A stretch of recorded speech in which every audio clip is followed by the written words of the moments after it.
नमस्कार दोस्तों। आज हम बात करेंगे ओ बी 2538 IC जो कि एक एपी मॉडल के अंदर आती है। ओ बी 2538 IC तो ये primary side PWM controller IC होती है। इसके बारे में बात करेंगे, इसकी वर्किंग, टेस्टिंग और पिन डिटेल।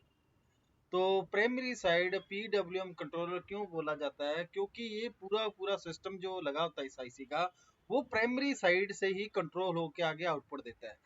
इसकी सेकेंडरी वाइंडिंग से कोई भी, जैसे ऑप्टो कपलर आईसी या TL431 आईसी लगाकर इसको वापस फीडबैक वोल्ट नहीं दिए जाते। ये प्राइमरी साइड ही वोल्ट को कंट्रोल करके आगे आउट करती है। तो इसीलिए इसको बोला जाता है primary side PWM controller IC, जो कि OB 2538 नंबर के अंदर आती है। और ये आईसी जो है 8 पिन की आईसी होती है। इसकी पिन डिटेल, टेस्टिंग, वर्किंग और सर्किट के अंदर लगा के किस तरह इसको यूज किया जाता है उसके बारे में बात करेंगे। तो टॉपिक शुरू करने से पहले जिन्होंने भी अभी तक हमारे चैनल को सब्सक्राइब नहीं किया, कृपया वो चैनल को सब्सक्राइब करें। अगर आपको वीडियो अच्छी लगे लाइक और शेयर जरूर करें। तो सबसे पहले ये आप देख सकते हैं हार्डवेयर जो आईसी का होगा वो इसी प्रकार से होगा। ये एक डिप टाइप की आईसी होगी जो कि 8 पिन के अंदर होती है, जिसके एक साइड 4 पिन होगी और दूसरी साइड भी 4 पिन होगी। और इसकी पिन नंबर 1 पहचानने का तरीका यही है कि जिस साइड ये इस तरह सी टाइप का कट लगाया जाता है, आईसी के ऊपर की साइड जो सी टाइप का कट लगाया जाता है, उसकी जो टॉप वाली पिन होती है, लेफ्ट हैंड साइड जो टॉप होगी, अगर इस कट को अगर ऊपर की साइड हम रखते हैं, ऊपर की साइड, तो लेफ्ट हैंड साइड जो टॉप वाली पिन होगी वो पिन नंबर 1 होगी, जिस तरह ये यहाँ पे शो हो रही है ये। तो ये 1 नंबर पिन, फिर 2, फिर 3 और 4, 4 के बिल्कुल ऑपोजिट यहाँ पे 5, 6, 7 और 8, यानी 1 नंबर के बिल्कुल ऑपोजिट 8 नंबर पिन होगी। तो ये इसकी है पिन डिटेल। और ये हार्डवेयर जो कि मार्केट के अंदर आपको अवेलेबल होगा और इसी तरह से ये आईसी दिखाई देगी और इसके ऊपर नंबर मेंशन किया जाएगा OB 2538 आईसी। तो अब बात करेंगे थोड़ी सी इसकी पिन डिटेल के बारे में कि इसकी पिन डिटेल किस तरह है।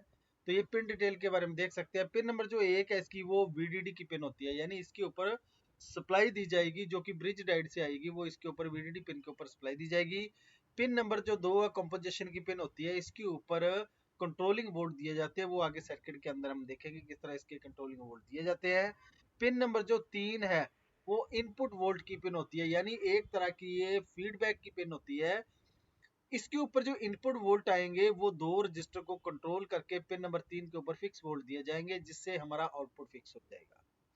पिन नंबर जो 4 है ये CS की पिन है। CS मीन करंट सेंस की पिन होती है। इसके इस पिन के ऊपर करंट को सेंस करने के लिए रजिस्टर लगा के इसको कंट्रोलिंग किया जाता है। पिन नंबर जो 5 है और पिन नंबर 6 ये ड्रेन की पिन है। मीन्स जो इसके अंदर इंटरनल तौर पे एक मॉसफेट लगाया गया है, उस मॉसफेट की जो ड्रेन पिन है वो पिन नंबर 5 और 6 के साथ जुड़ी जाती है, जो कि ये आउटपुट के रूप में काम करते हैं। यहाँ से जो वोल्ट आउट होंगे, ठीक है जी, ये आउटपुट की पिन होती है। पिन नंबर जो 7 है वो GND यानी ग्राउंड है, ये नेगेटिव सप्लाई के साथ जुड़ी जाएगी। और पिन नंबर 8 भी ग्राउंड है। तो इसकी 2 पिन ग्राउंड है और 2 पिन ड्रेन पिन होती है। तो ये हमारी आईसी है जो डिप टाइप के अंदर डिप 8 के रूप में यूज की जाती है।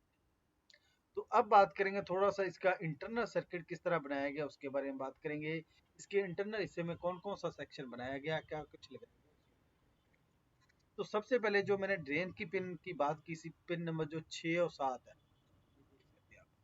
पिन नंबर 6, 7 जो ड्रेन की पिन है वो किस तरह यूज की गई है ये देख सकते हैं।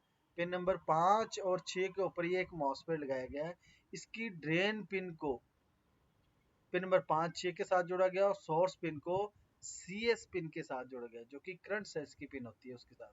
क्योंकि आपने देखा होगा कि जब भी हम कोई भी मॉसफेट यूज करते हैं तो उसकी जो अगर जिस तरह हम अगर आईसी यूज करें UC3842, या वो आईसी यूज करेंगे जिसका एक्सटर्नल मॉसफेट यूज होता है, तो उस मॉसफेट के ऊपर एक CS यानी आईसी के ऊपर एक CS की पिन लगाई जाती है, जो कि मॉसफेट के द्वारा उस पर वोल्ट दिए जाते हैं। लेकिन इसके इंटरनल तौर पे मॉसफेट लगा हुआ है, तो इसलिए CS की पिन डायरेक्ट सोर्स के साथ जोड़ी जाती है।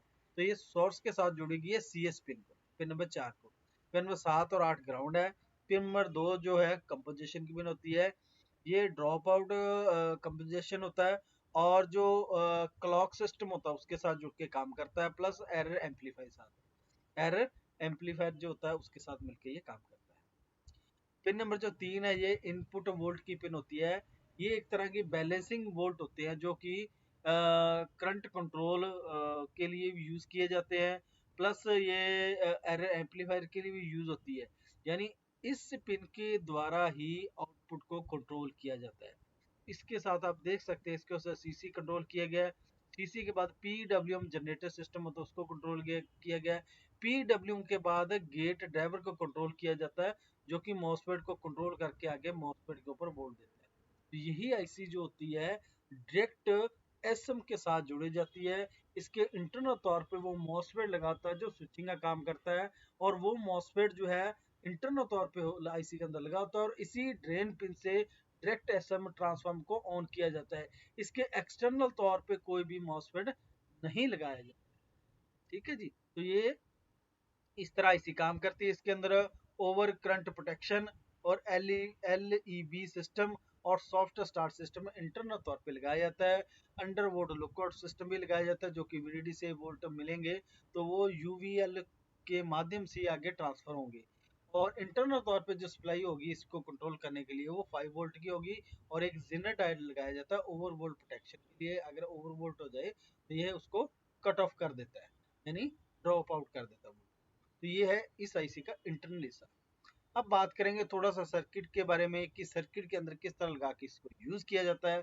तो बिल्कुल सिंपल सा सर्किट है। ये जो हमारा सर्किट बनाया गया है, ये यहाँ पे मेन एसी सप्लाई है, ये इसको ब्रिज रेक्टिफाई किया गया है और फिर इसको फिल्टर किया गया है।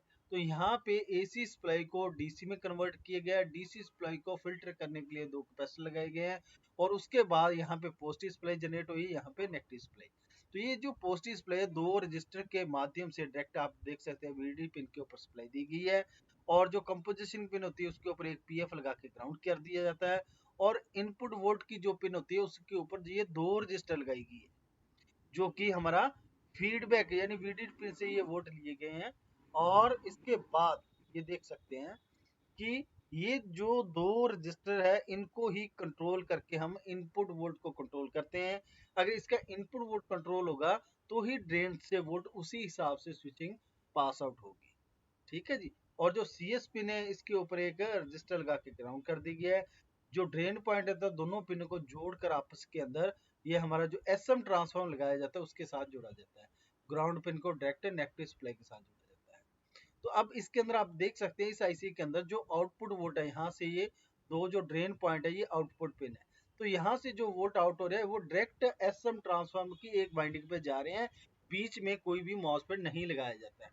क्यों नहीं लगाया जाता है? क्योंकि इसके इंटरनल तौर पे मॉसफेट लगाया जाता है, और वही मॉसफेट स्विचिंग जनरेट करके आगे सर्किट को प्रोवाइड करता है, यानी एसएम ट्रांसफॉर्म को ऑन करता है।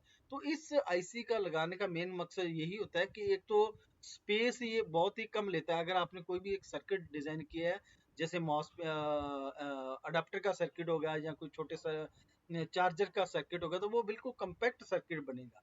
तो कम्पैक्ट सर्किट बनाने के लिए इसी आईसी का यूज किया जाता है, क्योंकि इसके इंटरनल तौर पर स्विचिंग जनरेट होती है, जो कि इंटरनल इसमें मॉसफेट लगाया जाता है। जो कि हम एक्स्ट्रा जैसे यूसी 38 आईसी यूज करते हैं, तो उस आईसी को आगे आगे सर्किट के अंदर लगाने के बाद उसके आगे एक मॉसफेट लगाया जाता है। यानी उस जो यूसी 3842 जो आईसी होती है वहां से वोल्ट पास आउट करवा कर हमें उस मॉसफेट पे स्विचिंग वोल्ट दिए जाते हैं। वो मॉसफेट स्विचिंग करके आगे एसएम ट्रांसफार्मर को ऑन करता है, वो सर्किट थोड़ा सा बड़ा हो जाता है। तो ये कम्पैक्ट सर्किट हो जाता है, क्योंकि इसके अंदर ही ऑसिलेटर सिस्टम है, पीडब्ल्यू सिस्टम होता है, इंटरनल ऑसिलेटर सिस्टम है, और मॉसफेट और स्विचिंग सिस्टम इंटरनल तौर पर बनाया जाता है। ये डायरेक्ट टू ही स्विचिंग जनरेट करके आगे एसएम ट्रांसफार्मर को ऑन करता है, एक्स्ट्रा कोई मॉसफेट लगाने की जरूरत नहीं होती। तो ये इसका मेन फीचर होता है इसी का, एक ये कम स्पेस के अंदर कम्पैक्ट सर्किट बनाने के लिए सक्षम होता है, यानी बनाने के लिए बहुत ही अच्छा होता है। तो ये जो ड्रेन पॉइंट है यहाँ से वोल्ट पास आउट होके हमारे एसएम ट्रांसफॉर्म जाएंगे। एसएम ट्रांसफॉर्म आगे ये स्विचिंग करके यहाँ पे सेकेंडरी वाइंडिंग पे वोल्ट पास आउट कर देगा। लेकिन इस आईसी की खास बात यही है कि इसे सिर्फ प्राइमरी वाइंडिंग से ही ऑपरेट करवाया जाता है, कंट्रोल किया जाता है। सेकेंडरी वाइंडिंग से कोई भी वोल्ट इसको वापस इस आईसी के ऊपर नहीं लेके आए, नहीं ला जाते, क्यों नहीं इसके ऊपर वापस बोर्ड लाते हम, क्योंकि इसके ऊपर TL431 और यूसी जो हमारा ऑप्टो कपल है 817 आईसी है और TL431 इसके अंदर यूज नहीं होती। तो वो बेसिकली दोनों आईसी जो होती है सेकेंडरी वाइंडिंग का फीडबैक इसके ऊपर लाने के लिए जरूरी होता है। लेकिन ये आईसी पूरी पूरी प्राइमरी साइड कंट्रोलर आईसी है, जो कि प्राइमरी साइड से पूरी ही कंट्रोल होके सेकेंडरी वोल्ट का सेकेंडरी वाइंडिंग के अंदर वोल्ट पास आउट करती है। तो ये पूरी की पूरी प्राइमरी के अंदर कंट्रोल होती है, इसीलिए इसे बोला जाता है primary side PWM controller IC, यानी ये प्राइमरी साइड से कंट्रोल होके आगे सेकेंडरी में वोल्ट पास आउट करती है। तो ये था आज का हमारा टॉपिक OB 2538 आईसी, जो कि एक primary side PWM controller IC होती है और ये बिल्कुल कम्पैक्ट सर्किट के लिए यूज की जाती है। और इसकी 8 पिन होती है, जो मैंने पिन डिटेल, इंटरनल हिस्सा और इसकी डिटेलिंग आपको बताई है। अगर फिर भी कोई डाउट रह गया हो तो आप मुझे कमेंट कर सकते हैं। तब तक के लिए धन्यवाद। अगर आपके पास भी कोई टॉपिक है, डिस्कस करना चाहते हो, उस आईसी का नाम, उस आईसी की टोटल पिन और अपना नाम लिख के कमेंट कीजिए, तो मैं उस पर भी वीडियो जरूर बनाऊंगा।